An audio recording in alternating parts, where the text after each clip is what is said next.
नमस्कार, मध्य प्रदेश की महाडिबेट देख रहे हैं आप। मैं हूं प्रशांत कटारे। तो कांग्रेस की एक और बयानवीर जो मर्यादा तो छोड़िए प्रधानमंत्री मोदी के खिलाफ आपराधिक लाइन के साथ इतने आगे बढ़ गए कि पार्टी को ही इनसे किनारा करना पड़ा।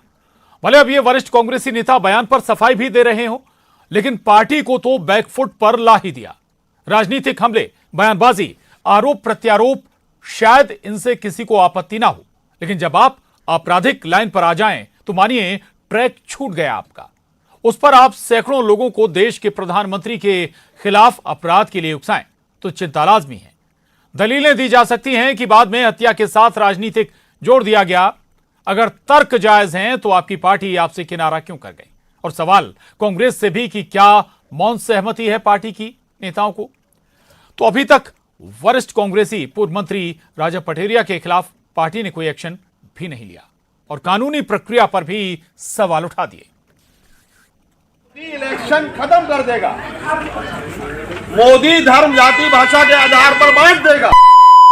दलितों को, वनवासी आदिवासियों को और अल्पसंख्यकों का भावी जीवन खतरे में है। संविधान यदि बचाना है तो मोदी की हत्या करने के लिए तत्पर रहो। हत्या इंदस है सराहने का काम।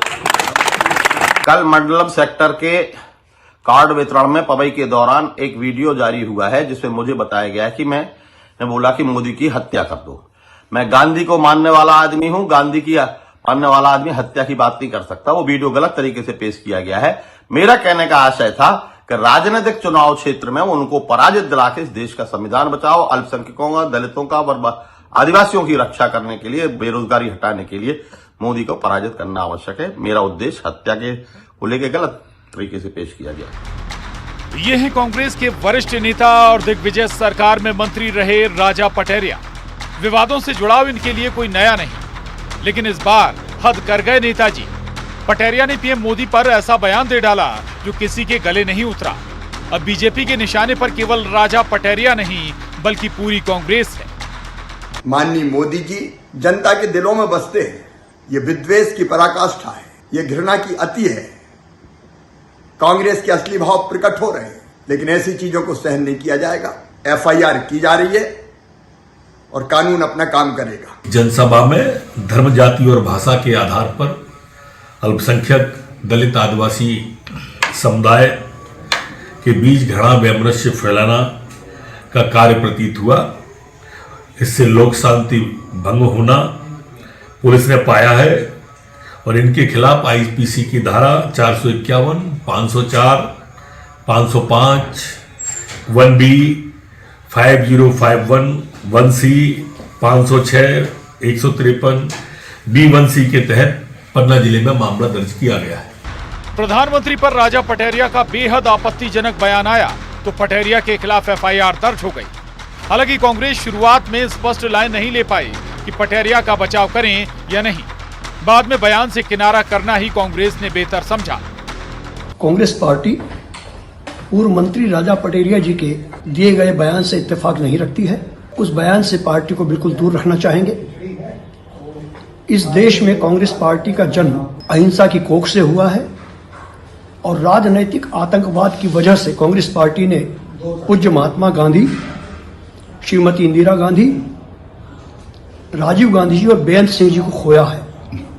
तो जिस पार्टी ने राजनीतिक हिंसा के बतौर अपने नेताओं के बलिदान को अपनी आंखों से देखा है, वह पार्टी वैचारिक राजनीतिक हिंसा को भी एक अपराध मानती है। राजा पटेरिया जी का बयान उनका व्यक्तिगत बयान है और कांग्रेस पार्टी उस बयान से अपने को पृथक रखती है।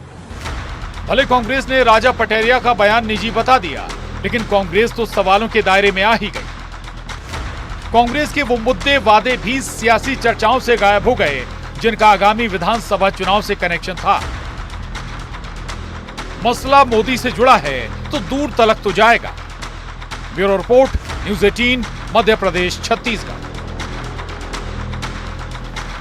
तो राजा पटेरिया शायद ये भूल गए कि प्रधानमंत्री मोदी पर बयान देना कांग्रेस के लिए कितना कितना और कहां कहां भारी पड़ता रहा है। चुनावी अभियानों में एक शब्द भी कांग्रेस के लिए चुनावी अभियानों में असफलता की गारंटी बन जाती थी। और अब राजा पटेरिया, हालांकि ठीक है मध्य प्रदेश में चुनावी साल नहीं है, लेकिन इसके बावजूद ऐसा बयान देना किसी भी सूरत में एक्सेप्टेबल तो नहीं होगा, वो भी देश के प्रधानमंत्री के लिए। प्रधानमंत्री किसी दल का नहीं होता, ठीक है, दल से जरूर है लेकिन किसी दल का नहीं होता प्रधानमंत्री।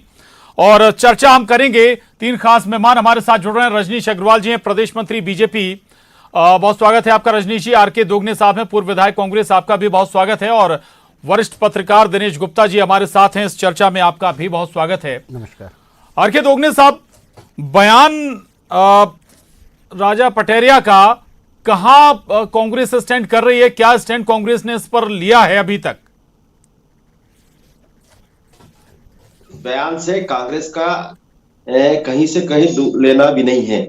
और जैसे हमारे मुख्य प्रवक्ता जो है मिश्रा जी ने भी बताया, इस तरह से बयान से कोई संबंध नहीं है कांग्रेस का, उनका व्यक्तिगत बयान है, उन्होंने लिया है। पर बयान में मैं एक चीज बोलना जरूर चाहूंगा कि बयान में देखिए उनका आशय क्या था, आशय को देखना चाहिए। आप सीधे सीधे भाजपा के लोग तो प्रोपेगेंडा बनाते हैं, ये लोग तो छोटी छोटी बातों को पकड़ते हैं, इसके अलावा कुछ नहीं है।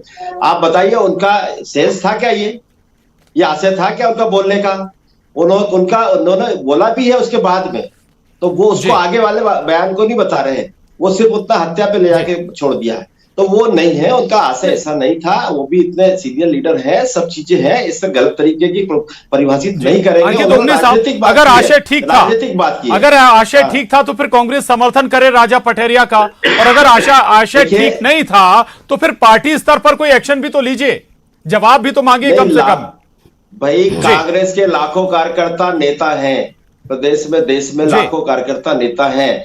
हर आदमी के बयान के ऊपर पार्टी जवाबदार नहीं होती है और पार्टी जवाबदारी लेगी भी नहीं। उन्होंने बयान दिया, आप उनसे पूछिए, वो जवाब देंगे, कोई दिक्कत नहीं है उनको जवाब देने में। चलिए हम चर्चा को आगे बढ़ाएंगे। और हमारे साथ खुद इस वक्त राजा पटेरिया जी जुड़े हैं, पूर्व मंत्री हैं, वरिष्ठ कांग्रेस नेता हैं। राजा पटेरिया जी, देश के प्रधानमंत्री के खिलाफ, प्रधानमंत्री किसी दल का नहीं होता, प्रधानमंत्री के खिलाफ ऐसे शब्दों का इस्तेमाल,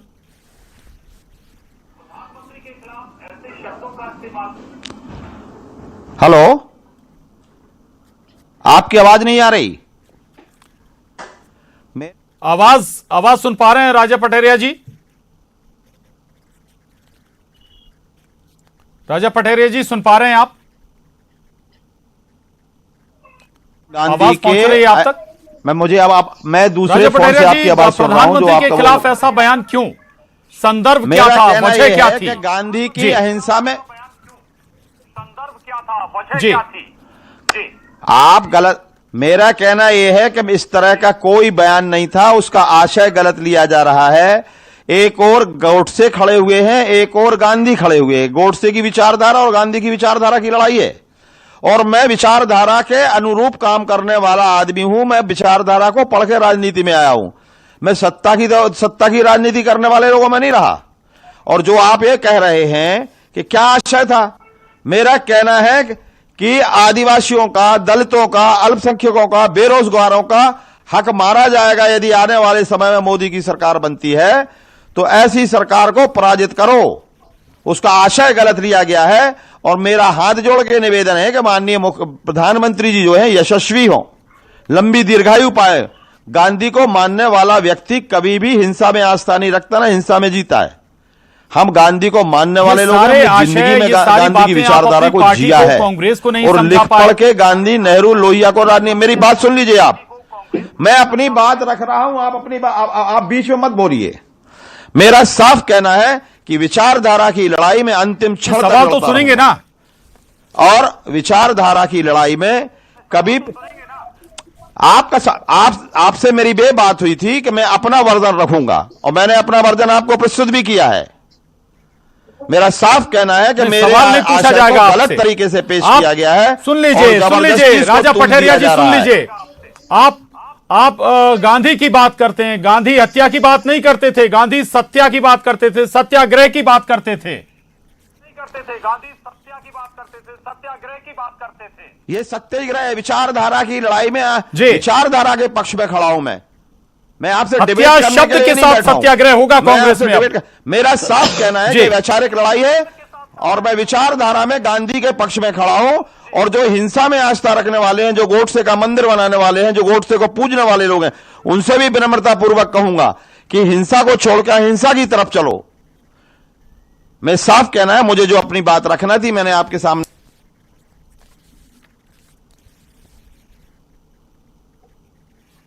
राजा पटेरिया जी, आवाज सुन पा रहे हैं आप ही? आप राजा पटेरिया जी, संपर्क कट गया। चलिए ठीक है दोगने साहब, चलिए मैं रजनी जी के पास जाऊंगा।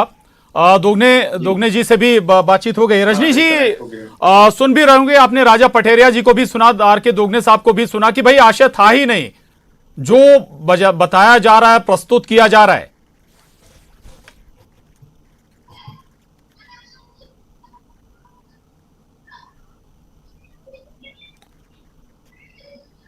रजनी जी आवाज पहुंच रही है आप तक? चले ठीक है। दिनेश गुप्ता जी के पास जाऊंगा मैं। दिनेश जी, कुछ हो ना हो, इतना तो तय है कि नुकसान कर गए राजा पटेरिया पार्टी का अपनी। निश्चित तौर पर देखिए, जो कांग्रेस की समस्या क्या है वो ये नहीं समझ पा रही है कि भारतीय जनता पार्टी जो है यदि उनको बिल्कुल किनारे लगा रही है तो उनकी गलतियों के कारण लगा रही है। कांग्रेस चूंकि उस तरह की पार्टी नहीं है कि एक तरह से कोई संगठनात्मक उनका वो हो, वहाँ जो नेता है, हर नेता अपने आप में स्वतंत्र है। उसकी स्वतंत्रता जो है वो अपने हिसाब से बयानों में आप देखने लगातार नुकसान करती है। जैसे गुजरात में ही हुआ था, पार्टी के अध्यक्ष खुद ही जो है जिस तरह का रेफरेंस कर रहे थे कि रावण जैसे 10 सर, तो उस तरह के जो बयान हैं सामान्यतः जो है अपने किसी भी विरोधी नेता के खिलाफ जब इस तरह के बयान देते हैं या उदाहरण देते हैं तो जो है मुझे लगता है कि वो कतई ठीक नहीं होते। भारतीय जनता पार्टी ऐसे बयानों में जो है अपने आप को निश्चित तौर पर वो एक राजनीतिक लाभ उठा लेती। जब आपको पता है कि इसका राजनीतिक लाभ उठाएंगे तो शब्दों का चयन बहुत सावधानी से करना चाहिए। और ये तो देखिए राजनीति है, राजनीति में आप किस तरह से किस चीज़ को अपने पक्ष में ले जाते हैं, यही एक आर्ट है। और कांग्रेस पार्टी के जो नेता हैं वो इस चीज़ को समझ ही नहीं पा रहे हैं कि उनकी ज़मीन खिसक रही है, तो उसके पीछे उनके बयान भी बहुत महत्वपूर्ण कारण है। जी, महत्वपूर्ण बात आपने कही। आर के दोगने साहब, पटेरिया जी को आपने भी सुना होगा, विचारधारा की वो बात कर रहे हैं, बहुत वरिष्ठ नेता हैं कांग्रेस के, मंत्री रहे हैं दिग्विजय सिंह सरकार में, इसके बावजूद ऐसी चूक तो नहीं हो सकती है। नहीं देखिए प्रशांत जी, बिल्कुल उन्होंने भी यही बताया और मैं भी बताता हूँ कि बयान देखिए आप, अगर बयान को अपन पूरा देखें तो आशय वो नहीं था, आशय नहीं था, ये आशय जबरदस्ती अर्थ गलत लगा रहे हैं और गलत जितना प्रचारित कर रहे हैं कि पूछो मत उसको। प्रचारित करने का मकसद अगर होता, कोई गलत अगर कर रहा है तो निश्चित है हम लोग भी मानते हैं कि स्वीकार करते गलती की है, पर आशय नहीं था उस बयान में। आप देखिए खुद भी आप समझे।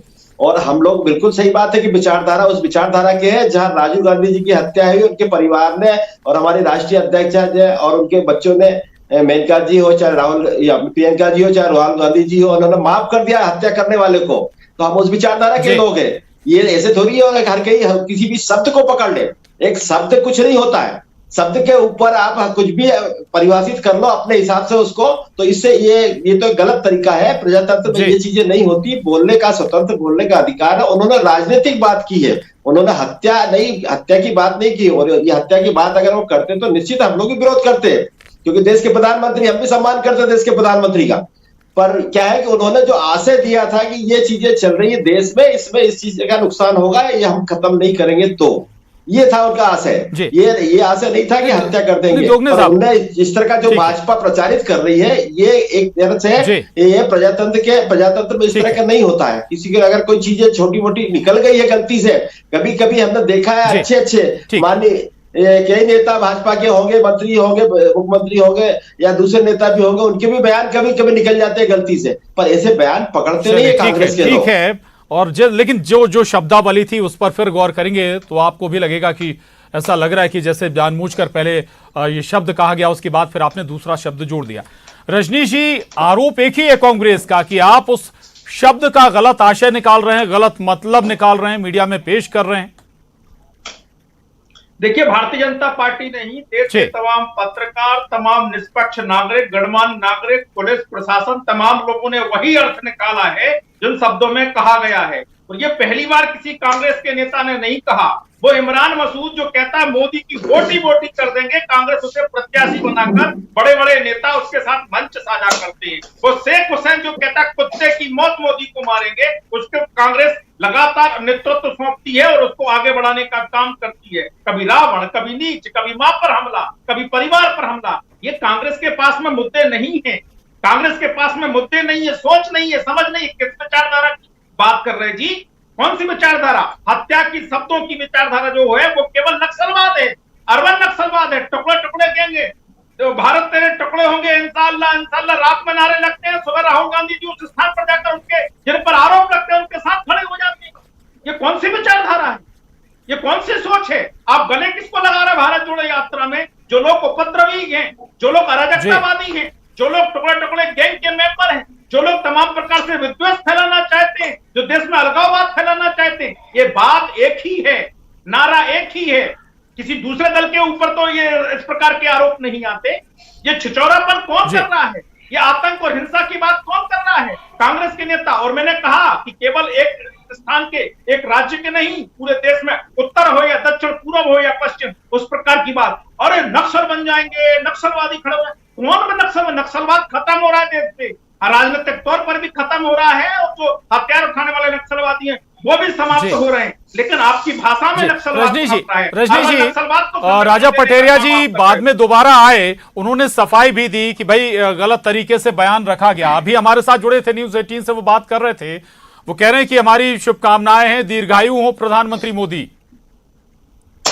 देखिए, तत्काल क्षमा मांगने का काम भी हो सकता है कि मेरे मुंह से गलती निकल गई, लेकिन डिफेंड करना और उसी बात को अड़े रहना। मैं आपके ही चैनल पर सुबह था, कांग्रेस इस पूरे बयान का समर्थन करते हुए नजर आ रही थी।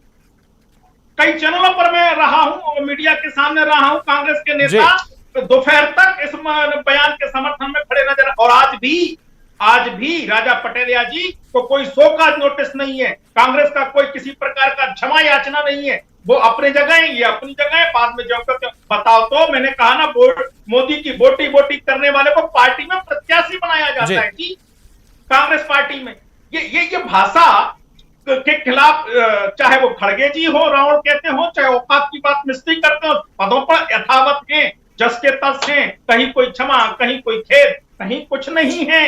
मणिशंकर अय्यर जैसे नेता वो झोंके हैं, क्योंकि कांग्रेस दरअसल यही हो चुकी है, यही कांग्रेस का चरित्र है। ठीक है आर के दोगने साहब, दोपहर तक जो बात जिक्र भी कर रहे हैं रजनीश अग्रवाल जी, और ये बात नजर भी आ रही थी कि तरुण भनोट जी कुछ कह रहे थे कि भाई आपने बगैर कुछ जांचे पड़ताल किए FIR दर्ज कर ली, आशय आपने समझा नहीं। आखिर में तस्वीर बदल गई, के मिश्रा जी आते हैं, बयान से अलग कर लेते हैं। आप लोग खुद तय नहीं कर पाए या फिर कैलकुलेशन हुआ नफे नुकसान का? नहीं, देखिए, हम हमारी बात पर अडिग है, आशय नहीं था उनका बोलने का। इसके बाद भी अगर वो कार्रवाई अगर इनने की है, वो तो कार्रवाई तो गलत हो रही। देखिए, ये जितनी बात कर रहे हैं रजनीश जी, ये खुद देखिए अपने यहाँ भोपाल की सांसद की क्या स्थिति, भोपाल की सांसद की मैं नाम नहीं लेना चाहता। आप हमको सिखाएंगे ये गांधीवादी लोगों को सिखाएंगे ये? गोडसे का मंदिर बन रहा मध्य प्रदेश में, और आप बात करते हैं महात्मा गांधी राष्ट्रपिता को मारने वालों का मंदिर बन रहा है यहाँ पे, और ये हमको सिखाएंगे ये राष्ट्रभक्ति की बात? ये सिर्फ बात करते हैं, सिर्फ अपने ऊपर उतार के देखो ना, खुद को तो देखो आप क्या कर रहे हैं। आप गोडसे जिंदाबाद बोलते हो कि नहीं बोलते? पूछो जरा, ये गोडसे जिंदाबाद बोलते कि नहीं? क्यों मंदिर बन रहा? आपने क्यों मंदिर बन रहा मध्य प्रदेश में? मंदिर कैसे बन रहा? मंदिर कैसे बन रहा? पूजन कैसे हो रहा है? गोडसे की जयंती कैसे बन रही है? ये बताइए। आप अपने आप को देखेंगे नहीं, शब्दों को पकड़ेंगे, छोटे छोटे शब्दों को पकड़ेंगे, तो शब्दों को पकड़ना चाहिए। हमारा ये कहना है आपसे, गांधी नहीं है, गांधी नहीं है, गांधी को तब छोड़ चुके हैं आप लोग, केवल गॉड से भाजपा। ठीक है आर के दोगने साहब, रजनीश जी ठीक है, एक और इन्फॉर्मेशन दे दें जी, एक इन्फॉर्मेशन और दे दें अपने दर्शकों को। PCC चीफ कमलनाथ ने भी इस बयान से किनारा कर लिया है।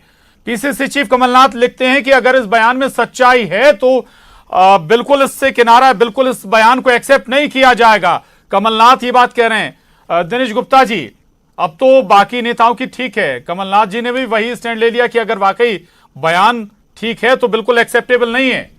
नहीं, बिल्कुल देखिए, उन्होंने कहा कि अगर ये ठीक नहीं है तो किनारा करते हैं। तो उनको यदि ठीक नहीं है तो अपनी कोई कमेटी बना दें, कुछ कर दें, लेकिन एक गाइडलाइन तो जारी करना चाहिए ना कि हमको किस तरह के बयानात देना है, किस तरह की भाषा का जो है इस्तेमाल करना है।